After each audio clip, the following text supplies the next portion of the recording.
Saudara-saudari terkasih, hari ini kita merayakan peringatan Santo Paulus Miki dan teman-temannya. Kalian akan dianiaya demi namaku, kalian akan diseret ke muka pengadilan dan para penguasa. Tetapi janganlah takut. Aku akan membisikkan kepadamu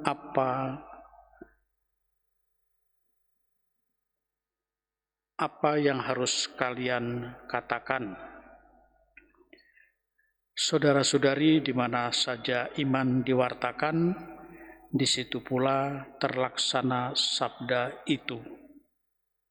Jepang merupakan salah satu negara di mana iman bukan secara kuantitatif, tetapi secara kualitatif berkembang.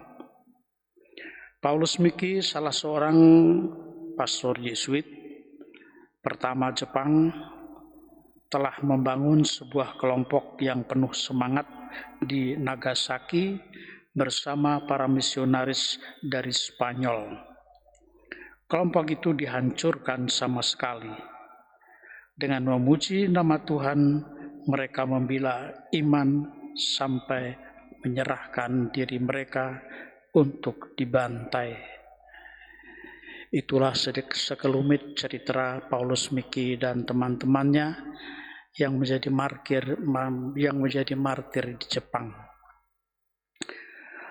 Para saudara-saudari, hidup manusia itu adalah panggilannya untuk hidup dan menghidupi, maka manusia harus bekerja. Namun bekerja itu bukan berarti gila kerja. Banyak di antara masyarakat yang mengatakan pokoknya saya harus bekerja, cari uang, dan cari uang. Itu tidak salah. Tetapi kalau kita mempunyai mobil, punya motor, kalau motor itu setiap hari terus sepanjang baik siang atau malam, kalau dipakai terus juga pasti akan cepat rusak. Manusia pun kalau bekerja, apalagi kalau makan dan makan, maka juga pasti akan capek. Orang tidak bisa membanggakan diri dengan beraktivitas seolah-olah hebat. Seolah-olah dengan bekerja, mencari uang, seolah-olah menjadi orang yang hebat. Mungkin banyak orang berpendapat bahwa itu benar. Tapi kita boleh diingatkan kembali. Pada waktu orang dirawat di rumah sakit, mereka atau keluarga mereka mengatakan, kok saya bekerja setiap hari mencari uang dan uang itu akhirnya diberikan ke rumah sakit atau untuk bayar dokter.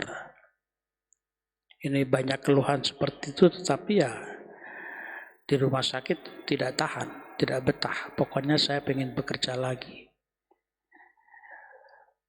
Dari peristiwa-peristiwa sehari-hari kita dapat mengambil suatu pelajaran sebenarnya bagaimana kita mengisi hidup ini secara tepat. Secara tepat saya boleh mengutip dari apa yang dikatakan oleh Paus Fransiskus. Siapa orang yang menjadi santo? Siapa orang yang menjadi martir? Siapa yang menjadi orang suci?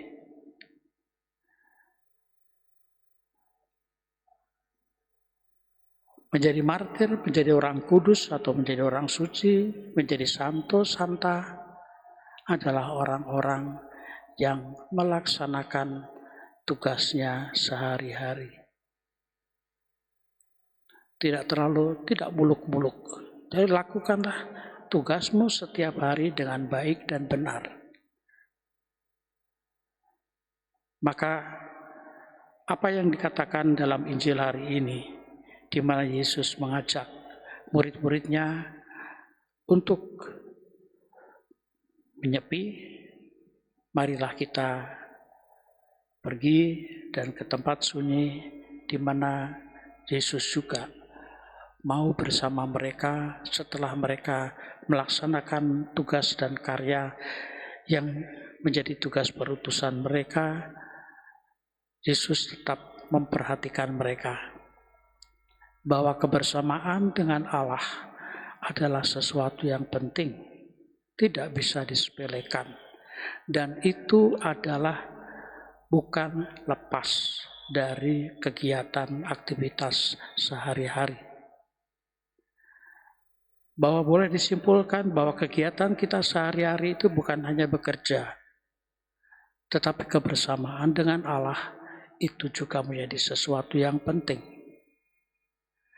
Maka yang boleh kita renungkan adalah kita boleh menjadi orang kudus, menjadi berjuang demi iman, tetapi kita tidak boleh lupa untuk melaksanakan tugas kita sehari-hari bersama Tuhan secara baik dan benar.